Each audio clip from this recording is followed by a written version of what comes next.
Hello and good evening. We'll get started now. Thank you for joining us for the final program of Leukemia Research Foundation's New and Emerging Treatments Conference. The topic tonight is acute myeloid leukemia, AML. My name is Carrie Callis, and I am the Director of Programs at the Foundation. I would like to take a moment to thank our supporters of this conference, AbbVie, Bristol Myers Squibb, Daiichi Sankyo, Janssen, Kite, and Novartis. We also want to thank our webinar partners, Patient Empowerment Network and Know AML. The Leukemia Research Foundation's mission is to cure leukemia by funding innovative research and to support patients and families. The foundation has raised over $83 million in support of its mission and has funded research grants to over 600 new investigators worldwide. Our free support programs for leukemia patients and their loved ones include information and resources, education programs, peer support services, financial assistance, and a directory of other helpful organizations and resources. Just a few very quick housekeeping items for the program this evening. All participants will be muted throughout the program to avoid disruptions due to the number of participants. If you already submitted a question at registration, please know that we have your questions. You can also type a question in this evening live into the Q&A box at the bottom of the screen. So not the chat box, but the Q&A box. After the program, you will be sent a brief evaluation through email. So please take just a moment to complete the evaluation so that we can improve our future education programs. Also, this program is being recorded and will be sent to all participants after the program. We are grateful to have two hematology-oncology experts joining us this evening. Dr. Eitan Stein from Memorial Sloan Kettering Cancer Center will be presenting on AML, followed by a Q&A facilitated by Dr. Justin Klein from the University of Chicago, who is also the chair of our Medical Advisory Board. Dr. Stein, I will turn it over to you.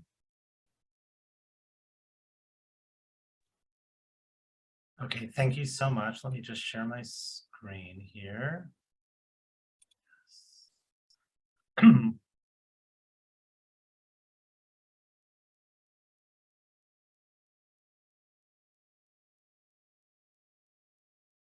Okay, so thank you so much for having me. It's really exciting to be doing these programs. I love doing these programs and speaking to interested parties and patients.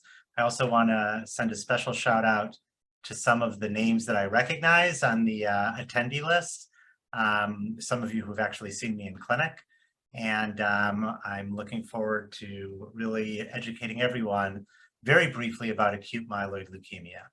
So acute myeloid leukemia, as many of you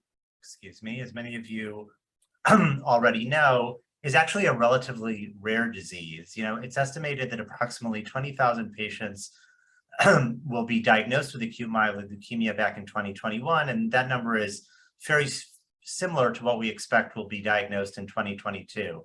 But if you think about it, you know, the number of cases of, for example, breast cancer in the United States per year is about 200,000. So despite the fact that I know a lot of people with acute myeloid leukemia, and we all hear about patients with acute myeloid leukemia, it really is a relatively rare disease. The other thing about acute myeloid leukemia is that's primarily a disease of older adults. That doesn't mean that younger people can't get acute myeloid leukemia. They certainly can, and in rare cases, even kids can get acute myeloid leukemia. But really, the median age at diagnosis is 68 years old, and as people age, the risk of getting acute myeloid leukemia increases. In fact, the biggest risk factor for developing acute myeloid leukemia is doing the one thing that none of us can avoid, and that is getting older. You know, when you think about acute myeloid leukemia, you have to think a little bit about what acute myeloid leukemia is. And to understand what acute myeloid leukemia is, you have to understand how normal blood cells develop. So this slide here looks a little bit daunting, but let me walk you through it. If you look at the far left side, you can see that there's that thing in really the first far left called the pluripotent stem cell. I think of that as the baby blood cell that gives rise to all the other blood cells in your bone marrow.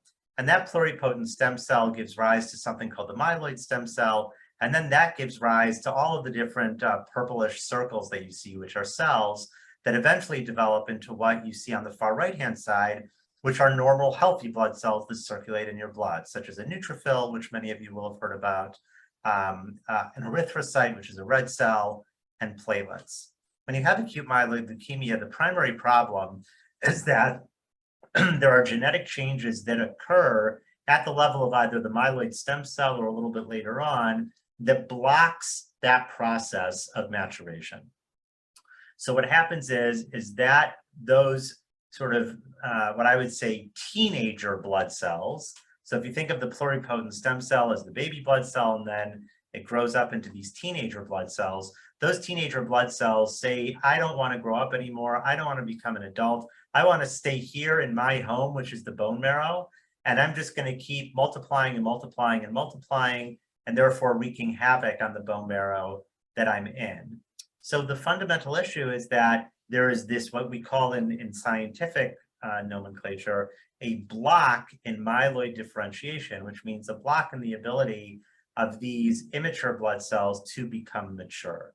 And the trick for doctors and for science is to try to come up with ways to make that maturation process happen again, or to kill the bad blood cells that are misbehaving. So how do we diagnose acute myeloid leukemia? So you'll know that the typical thing that we do is we do a bone marrow biopsy. This is an example of a bone marrow biopsy, and in some cases we have patients lie on their stomachs. In some cases we have patients lie on their sides. We put a needle into the pelvic bone, which has a lot of bone marrow. And on the right-hand side, you can see what happens when we look at the bone marrow cells that we get out of a bone marrow biopsy under a microscope. And what you're seeing here are two different things on the right-hand side. You're seeing sort of those pale, very smallish red round things with an area of central pallor, sort of a white area. Those are red blood cells. Those are normal red blood cells. And the big purple things, those are myeloblasts. Those are leukemia blasts. And the way you know this is abnormal, because like I said a slide ago, in a normal bone marrow biopsy, you wouldn't just see things that all look the same. They wouldn't all be blasts. What you would see is you would see cells that are in various stages of maturation. So this is an example of a patient with acute myeloid leukemia. Now, I want to point out that acute myeloid leukemia is a disease where theoretically we have the ability to really improve the lives of our patients. There is a subset of acute myeloid leukemia that is very rare called acute promyelocytic leukemia, APL. APL is treated somewhat differently than regular old acute myeloid leukemia. And I'm showing you what are called survival curves here to really kind of illustrate to you how far we've gotten in the treatment of this subset of acute myeloid leukemia called APL. For those of you who've never looked at this kind of curve before, let me sort of orient you to it. So if you look at panel A, on the left-hand side, on the y-axis, that is survival. So 1 means that 100% of the patients are alive, 0.8 means 80% of the patients are alive, 0.6 means that 60% of the patients are alive, et cetera, et cetera. And the x-axis from 0 all the way out to 84, that is time. So when you have a line that starts at the 0 point, like in blue, and then is a straight line all the way out to 84 months, what that means is that essentially all of the patients with acute promyelocytic leukemia who were treated with this particular treatment regimen called ATRA and arsenic trioxide, they are all alive. So this is a subset of acute leukemia where the cure rate is now just about 100%. And what we're really trying to do is to make this a reality, not only for this one subset of acute myeloid leukemia, but for other subsets of acute myeloid leukemia as well. Here's another scary slide that I'm going to show you because there's a lot of different information on it. But I don't want you to focus on the different numbers and the different letters. I really just want you to focus on that pie chart. And you can see that it's a big pie chart made up of various sized pie pieces. And what this is meant to illustrate is that all of the pieces of the pie here are patients who have acute myeloid leukemia. But the separate slices of the pie are telling you that there are different genetic abnormalities that can lead to the diagnosis of acute myeloid leukemia. That is, how you get AML is not through one particular mutation that occurs in all patients. It's that different patients can have different mutations, but the outcome of having these different mutations is that they lead to the same clinical diagnosis, which is acute myeloid leukemia. The other thing I want to tell you is that I think in the treatment of acute myeloid leukemia, and here's sort of a historical lesson, there's been a little bit of a tension of what is the best way to treat AML? Is the best way to treat AML to come up with some therapy that works more generally on all of the different pieces of the pie and tries to kill the cells, whatever the genetic abnormality is? Or is the best strategy to really try to target each piece of the pie individually? And maybe if you can understand the biology of the disease such that each piece of the pie can be targeted individually, you can develop therapies that are more targeted and perhaps more effective. So when someone has acute myeloid leukemia and their acute myeloid leukemia is newly diagnosed, one of the things that we do is we do these bone marrow biopsies and we do these fancy molecular and gene mutation tests. And one of the reasons we do that, there are two reasons we do that. One is to come up with the best treatment. The other reason we do that is we try to stratify patients into having favorable risk disease, intermediate risk disease, or adverse risk disease.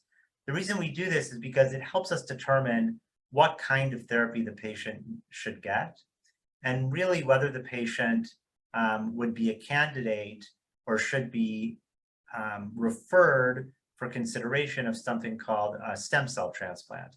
We're not going to have enough time to talk about what a stem cell transplant is now, but that's one of the major reasons that we think about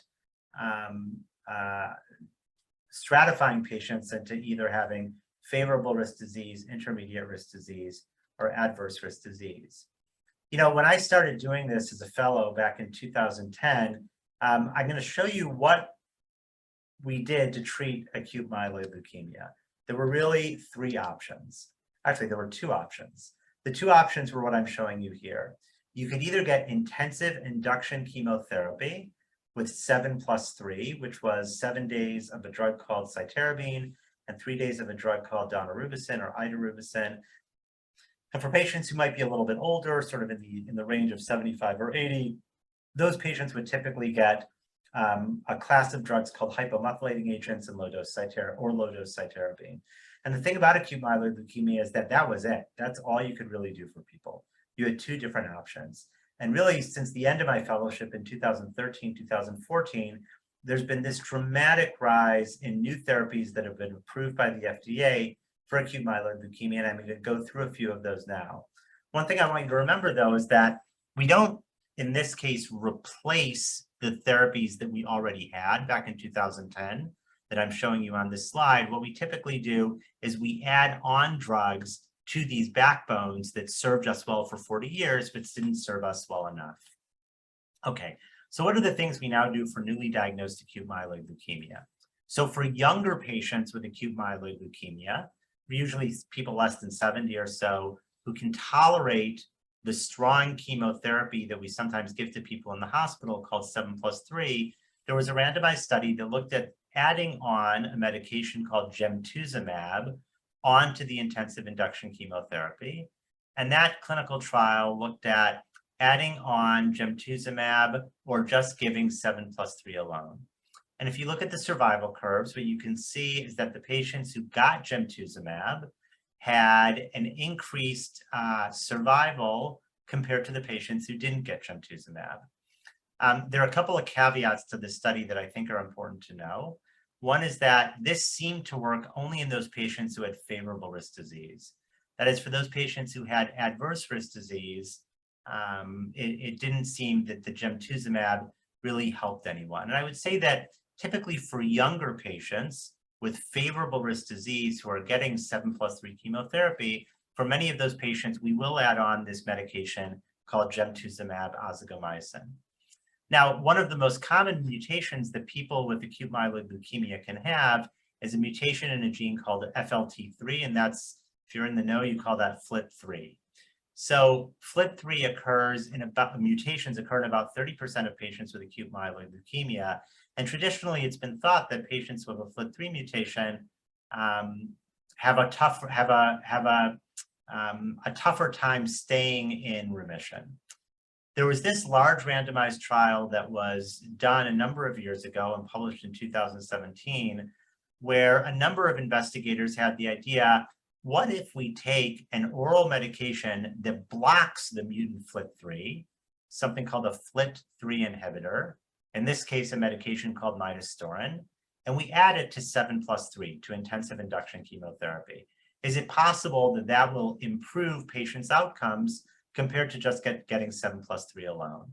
So again, this was a randomized study where patients between the ages of 18 and 59 years old with a FLT3 mutation were randomized to receive either 7+3 intensive chemotherapy with midostaurin or to receive 7+3 with placebo. And you can see on the bottom left, again in the curves, that the patients on the blue line seem to be who are the patients that got midostaurin, seem to be doing better than the patients who are on the red line, that is those patients who got placebo. Very recently at a meeting in June 2022, the European Hematology Association meeting, there was a different FLT3 inhibitor that underwent a similar clinical trial. That FLT3 inhibitor is called Quizartinib. It is a more targeted FLT3 inhibitor than midostaurin. And in this clinical trial, Quizartinib added to chemotherapy was better than giving chemotherapy alone for patients with this FLT3 mutation. And I think what this really establishes is that for patients who have newly diagnosed AML with a FLT3 mutation, those patients really all should get a FLT3 inhibitor as part of their therapy, because we now have 2 randomized clinical trials showing that a FLT3 inhibitor with chemotherapy leads to better outcomes than patients who just get chemotherapy alone. Okay, so here is a drug, and I was looking at the questions that some people sent in before, which is a very, very interesting drug, and one of the questions asked about it, which is why I mentioned that. This is a drug called CPX-351. So CPX-351 is actually what is known as a liposomal formulation of 7+3. So what does that mean?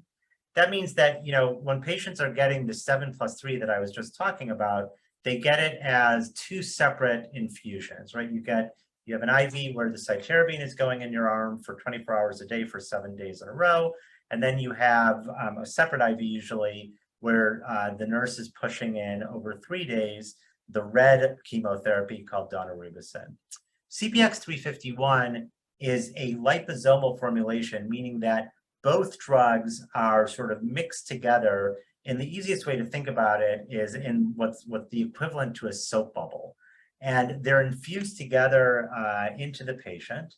And what's interesting is that there was this study that looked at the use of this liposomal formulation of 7+3 called CPX-351 and compared it to patients who were getting 7+3 alone. And this trial was done in patients with AML that had come after a patient had myelodysplastic syndrome, or AML that came as a result of getting prior chemotherapy for a different kind of cancer. And what you can see on the far left-hand side is that the patients who had this secondary AML, who got CPX-351 in blue, did better than those patients who got 7+3.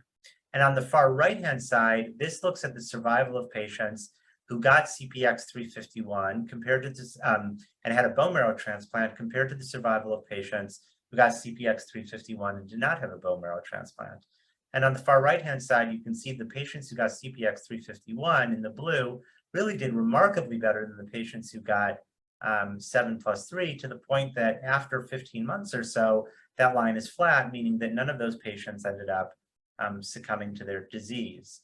So I think for patients with newly diagnosed secondary acute myeloid leukemia, the standard of care for those patients who are younger than 65 or so, I think has really become giving this CPX-351. Okay, the other thing I'm going to talk about before we move on to a different class of agents for newly diagnosed AML is maintenance therapy. So what does maintenance therapy mean?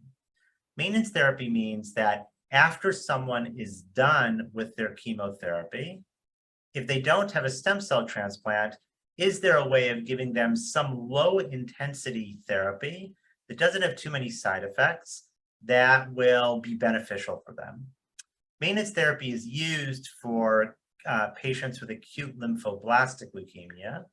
Maintenance therapy is used in other kinds of cancer like multiple myeloma, but up until very recently, it was never used in patients with acute myeloid leukemia. However, there was a clinical trial that was done over the course of about 10 years, asking the question, if you have a patient who has acute myeloid leukemia, who has finished all of their chemotherapy and not had a stem cell transplant, is there any benefit to giving them a low dose of a medicine called CC486 as maintenance therapy continuously? And to investigate this, patients who had gotten intensive chemotherapy, who were 55 years of age or older and then finished their chemo, hadn't had a stem cell transplant, they were randomized, meaning they were sort of randomly assigned to either receive this medication called CC486, which is in the orange box, or to receive placebo, which is in the red box. And if you look at the survival curves here, if you look at the top curve, panel A, you can see that the patients who received the maintenance therapy with CC486 had an increase in their survival of 10 months compared to the group of patients who did not receive CC486. I think the thing to remember, though, is that maintenance therapy is not for everyone.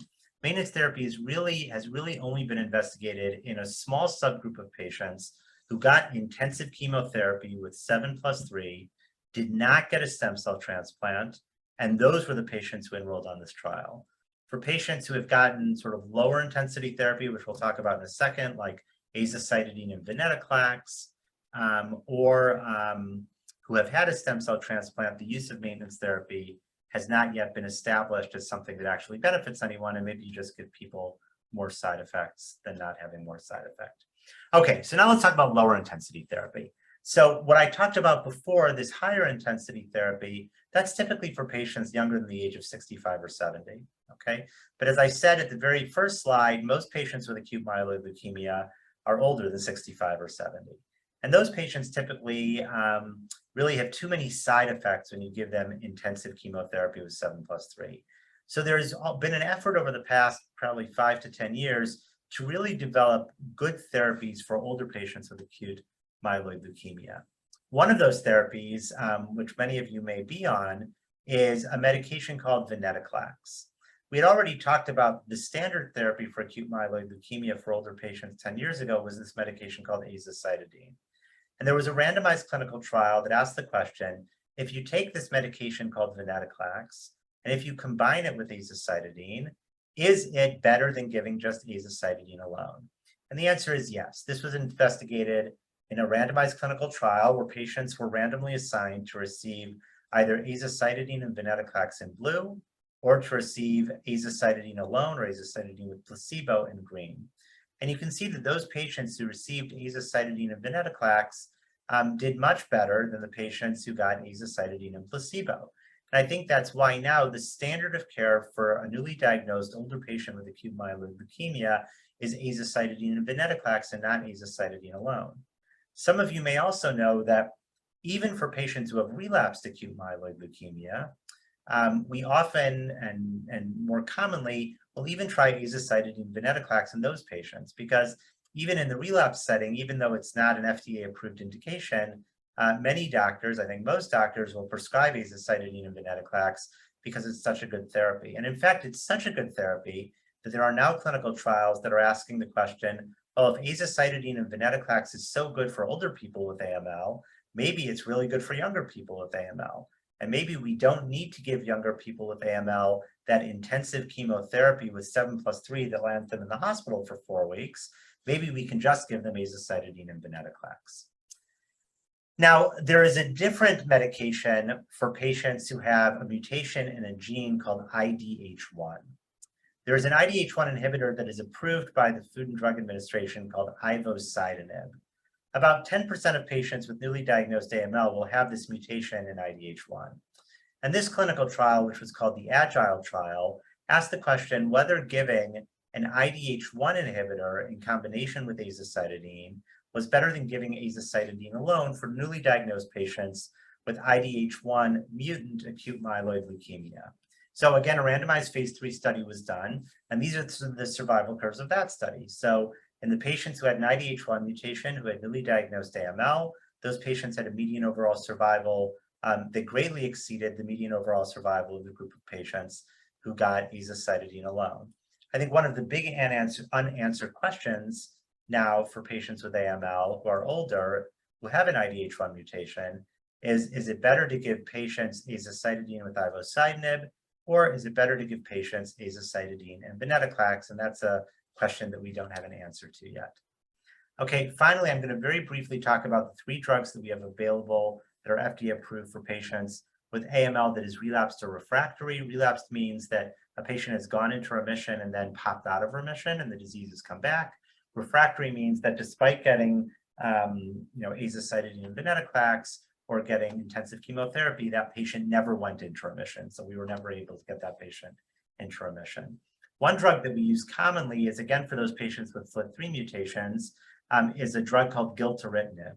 Gilteritinib is a drug that blocks FLT3. It's a very potent FLT3 inhibitor, and it has been shown in this randomized phase 3 trial called the Admiral trial, in the bottom left-hand corner, that giving patients gilteritinib who have FLT3 mutations and have relapsed is better than giving them chemotherapy. So in a patient who has FLT3 mutant AML, who has relapsed, really the standard of care is to get either go on a clinical trial or to get gilteritinib monotherapy rather than getting salvage chemotherapy.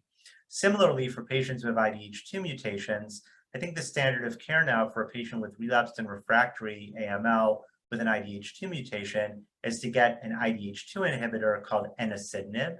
You can see the survival curve here, where the patients certainly seem to be doing well. I have some patients, I don't know if any of my patients with this are on the call, but I have a couple of patients who I treated on the original clinical trial of enasidenib back in 2013, 2014, who have taken enasidenib continuously since that time.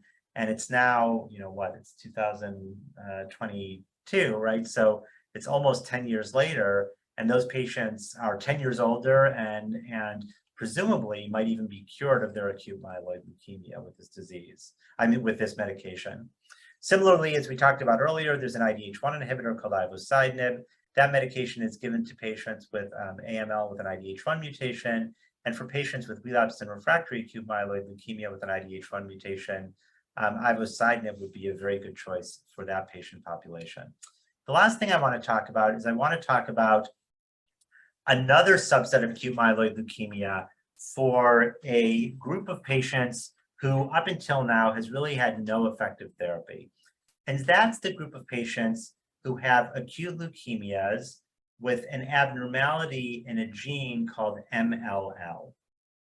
When you have an abnormality in MLL, there's a protein that exists in your body called menin, M-E-N-I-N, that can lead to the development of acute myeloid leukemia.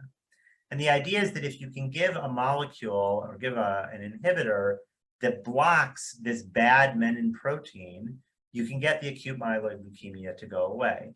We actually did a clinical trial that we presented last year at the American Society of Hematology annual meeting, showing that among patients who have MLL rearranged acute myeloid leukemia and get this menin inhibitor, those patients do very, very well, with the overall response rate being 61%. 55% is not just MLL, but in other patients also. But here the overall response rate is 61%. And I would say that that is really extremely effective. And I think this class of drugs called menin inhibitors is likely to be approved by the FDA within the next 1 to 2 years. So my last slide, my summary slide before we get to some of the questions, is that we now have many more therapies for patients with acute myeloid leukemia. We talked about the therapies that we had when I started my fellowship, and these are the additional therapies that I've talked about over the past 20 minutes or so that we now have for patients with acute myeloid leukemia that are really things that are really improving the outcomes of these patients. Let me just make one final comment.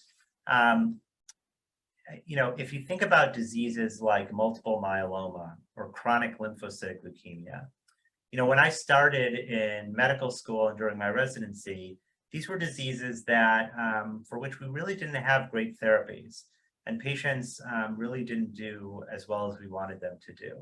And over the past maybe 15 years or so, the therapies for chronic lymphocytic leukemia, specifically for lymphomas generally and for multiple myeloma, have really turned those diseases into chronic diseases rather than diseases that were difficult to treat. And I really think acute myeloid leukemia is heading that way as well.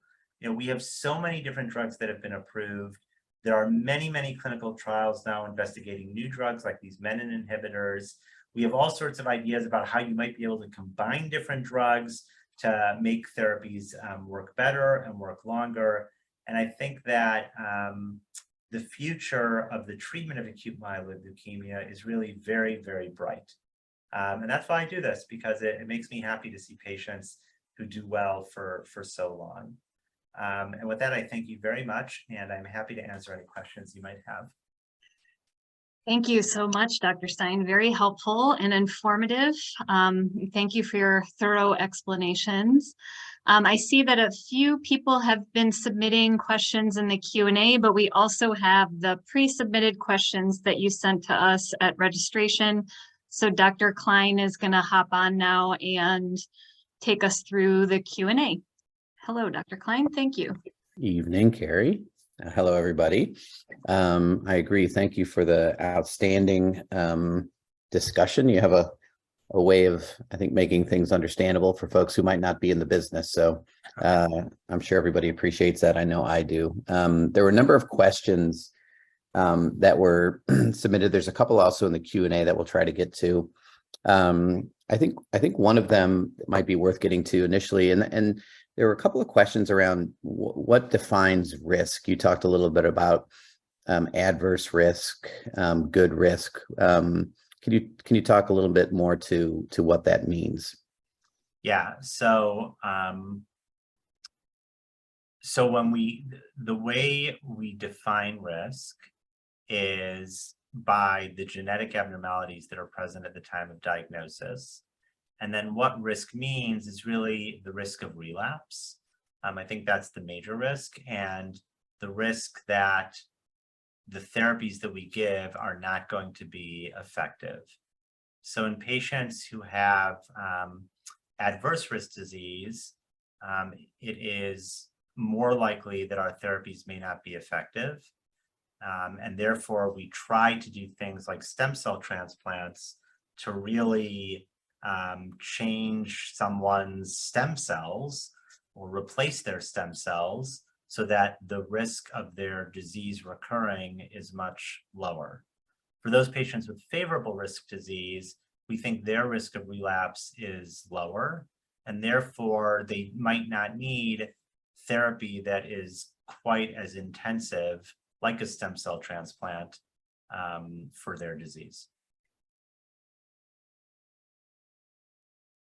I think that answers one of the other questions in the Q&A around, when are you recommending stem cell transplantation, in what settings for folks with AML? Yeah, so I think it's a really good question. What's interesting about stem cell transplants is that over the course of the past 30 years, the age for which we recommend stem cell transplants has gradually increased. It used to be that if someone was older than the age of 60 or 65, we would say, and this was before I became a doctor, but we would say, you really just can't have a stem cell transplant because the risk of the stem cell transplant is just too great.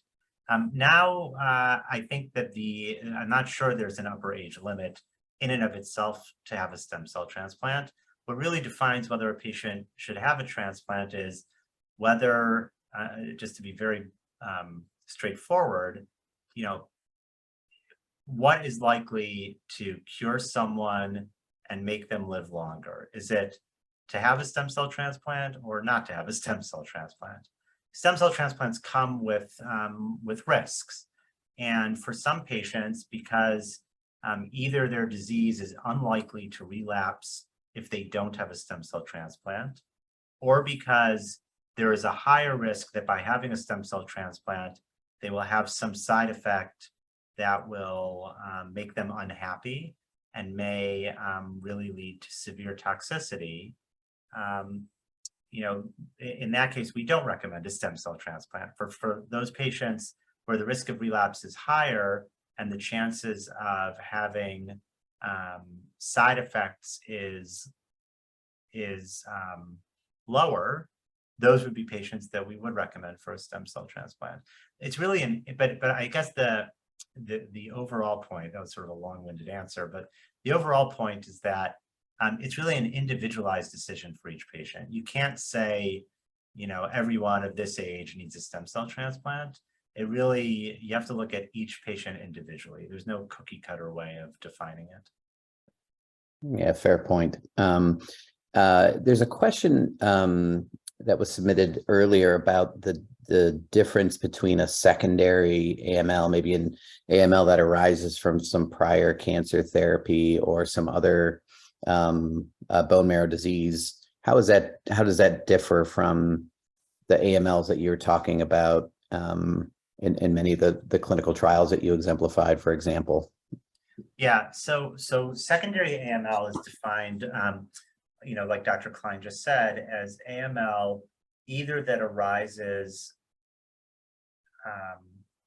from a prior myeloid disorder, such as myelodysplastic syndrome, or an AML that is caused as a result of getting chemotherapy for a different cancer. The most common example of this is that women may get chemotherapy for their breast cancer, and a very small percentage of those women will, a number of years later, will develop acute myeloid leukemia as a result of that chemotherapy. Certainly, the number of people who develop it is small enough that we would never say, well, don't get the chemotherapy for your breast cancer. But unfortunately, there's a very small risk and some people will develop AML as a result of that prior chemotherapy.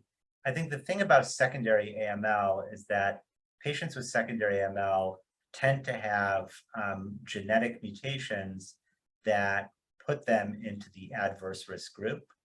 And because of that, we tend to try to treat secondary AML fairly aggressively if the patient's body can tolerate the aggressive treatment.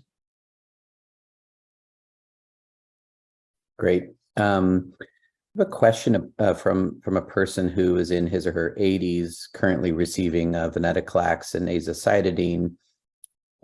It's been doing well, but what is there for older patients beyond this? Let's say this therapy stops working at some point.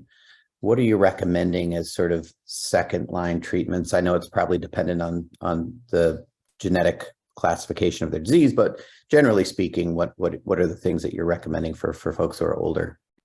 Yeah, so for older patients with AML who are on azacitidine, venetoclax, and then relapse, one of the most important things to do is to be sure your doctor is doing a new mutational analysis on the bone marrow biopsy that you have done when you relapse, because that really defines what the next best treatment is going to be. You may have a mutation in the bone marrow that is amenable to a targeted therapy, like those FLT3 inhibitors and like those IDH inhibitors that I told you about. Beyond that, if patients don't have a specific mutation that can be targeted with an FDA-approved drugs, I strongly recommend going on a clinical trial. There really is no standard of care after azacitidine and venetoclax stops working. So you really want to talk to your doctor about going on the best clinical trial that might be available for your particular acute myeloid leukemia.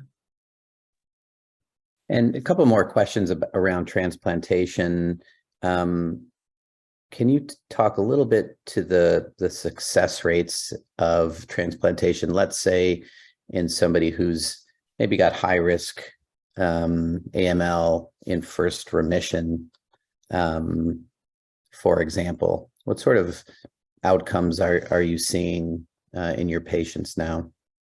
Yeah, so there are a number of different scenarios that can play out. It depends, I'll tell you the numbers in a second, but it depends a little bit on how good of a remission a patient is in before they go into their stem cell transplant. This is a whole other discussion, which we could talk about for another hour, but there's sort of different levels of remission. The classic definition of remission is having less than 5% of those blasts in your bone marrow and no blasts in your blood. But we know that with very sensitive methods, you can sometimes pick up abnormal cells, even if they're less than 5%.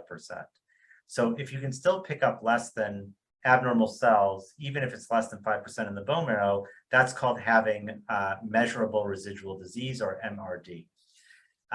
So patients who are MRD negative, that is, who don't have MRD, who go on to a stem cell transplant, I think their survival at 5 years is actually pretty good. Overall, it's probably in the range of 70% or so. And that's not just because of relapse leukemia. That's because people get old and they die of other things, right? But then for those patients who are MRD positive or have very, very adverse risk genetics, I would say that the survival is closer to 50 to 60%.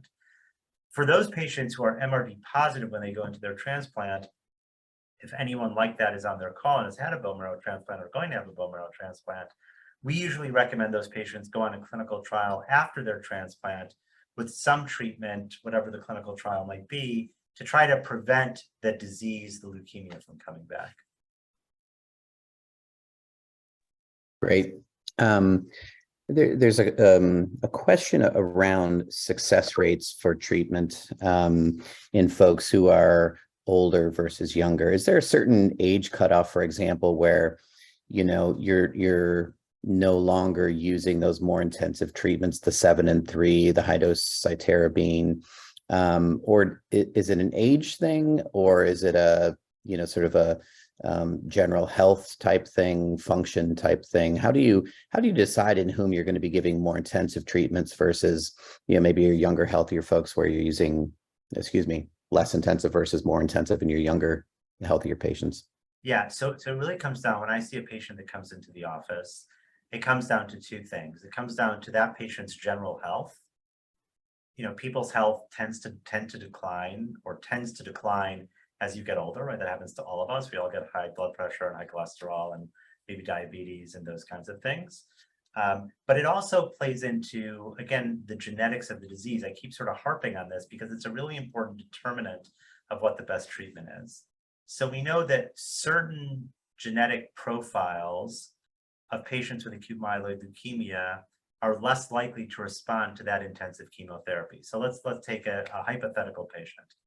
I have a patient, let's say, who's 70 years old, who comes in to see me. I do a bone marrow biopsy. They have acute myeloid leukemia, and they have a genetic profile that suggests that if I gave them the intensive chemotherapy, that they would be cured with the intensive chemotherapy. So even if their health isn't necessarily 100%, I might try to push it and give them the intensive chemotherapy because I know I can cure them with that intensive chemotherapy. On the other hand, if I had a 70-year-old patient who had very, very poor risk genetics, even if they're a marathon runner, I might say, I could give you the 7+3, but I know the chances of it working are only, 10 to 20%. And therefore, because you're 70, because you're sort of on the border in terms of age, and because I think your disease is unlikely to do well with the intensive chemotherapy, for that reason, I'm going to give you lower intensity therapy. Got it. Perfect. I remember back in the day, it was sort of everybody was getting intensive therapy in the hospital for a month, but it seems like more and more, in folks who are older, you're using less intensive therapies that also seem to be more effective and less likely to lead to serious side effects, like venetoclax and azacitidine, for example, which has been a huge. Yeah, and before, all the clinical trials were, well, how can we give intensive chemotherapy to older and older people, right? Because anything else we had was no good. It didn't work. But now that we have things like azacitidine and venetoclax that are so effective, you don't really need to worry about giving intensive chemotherapy to older people anymore. It's amazing. Yeah, there's really been some remarkable improvements in therapy over the past 10 years. There's a question about investigation into new FLT3 inhibitors, somebody who's maybe intolerant of the Gilteritinibs and the midostaurin. Are there new FLT3 inhibitors being investigated, maybe more potent, less off-target effects? Yeah, there are a number of FLT3 inhibitors that are being investigated. There's this medication Quizartinib, which is likely to be approved for newly diagnosed acute myeloid leukemia in combination with chemotherapy. The thing is, once, as many of you know, once a drug is approved, doctors can kind of do what they want with it, and there's no restrictions on when a doctor can give it. And I think some people will use Quizartinib for relapsed acute myeloid leukemia as well with FLT3 mutations. There are a variety of other clinical trials investigating other FLT3 inhibitors, some more potent, some less potent, some with some, one side effect, some with another side effect. So, but I would say that if you're in a situation where midostaurin is, you're having issues with it, midostaurin smells really bad. That's one thing I learned from my patients. It smells so bad to the point that some people have difficulty even taking it, and then Gilteritinib or Zospada is a great treatment, but if you can't tolerate for some reason, I would ask your doctor about clinical trials with other FLT3 inhibitors. We have a couple at Memorial Sloan Kettering. Many other centers have those trials also. Great. Let's get a couple more in. You're in the hot seat today. There's a question about cord blood. What do you recommend for your patients regarding, say their child is having their child, should you be saving cord blood for a potential stem cell transplant down the road? I get that question in the lymphoma world frequently. I suspect you do as well. What are your recommendations for folks? Yeah, so I think the important thing to know here is that it used to be one of the barriers to transplant, probably even 10 years ago, was that we looked for a donor for people and we couldn't find a donor. That problem has actually pretty much gone away. And the reason it's gone away is because there are what we call alternative donor sources. One of those alternative donor sources is cord blood, like you just said. But there are cord blood banks where people have, general people have donated cord blood which has stem cells, to be used and to be donated to patients with acute myeloid leukemia. I don't really think you need to bank a grandchild or child's cord blood in the hope that you'll need to use it in the future, primarily because there's almost certainly going to be some other source of stem cells that will be available. So I don't think it's a nice thing to do to put it in the general bank because there might be someone else that needs it. But I think if you're trying to designate it for a specific person, I really don't think that's necessary. Couldn't agree with you more. Maybe we'll get one last question in. I think we've covered most of them. It's a question about RUNX1. Can you explain what RUNX1 is? Is it a mutation? Is it not a mutation? Is it relevant? What do you say? Yeah, so RUNX1 is a gene, and RUNX1 is a kind of gene called it encodes something called a transcription factor, and patients can have mutations in RUNX1. Okay, so one of the mutations that arises, it's not something. It's typically something that arises as part of the leukemia, is a mutation in this gene called RUNX1, and when we see a RUNX1 mutation, there is no targeted therapy that can target a RUNX1 mutation. However, it does tell us that typically when a patient has a RUNX1 mutation, they're at a higher risk of relapse from their acute myeloid leukemia. And therefore, we usually recommend for patients with RUNX1 mutations, if they're well enough, to think about having a stem cell transplant. Now, there are specific situations where that's not necessarily the case, though. So imagine you're a patient who has a RUNX1 mutation, and then for whatever reason, you got chemotherapy and you didn't have a transplant. I mean, who knows why you didn't have a transplant?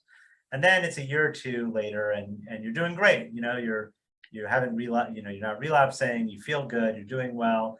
At that point, the disease is sort of telling you, well, even though RUNX1 mutations might in general, you might do a transplant for them. Well, in this particular person, it's become clear that maybe they didn't need that transplant because they're not relapsing. So, but RUNX1 is a mutation that typically, or that can occur in patients with acute myeloid leukemia.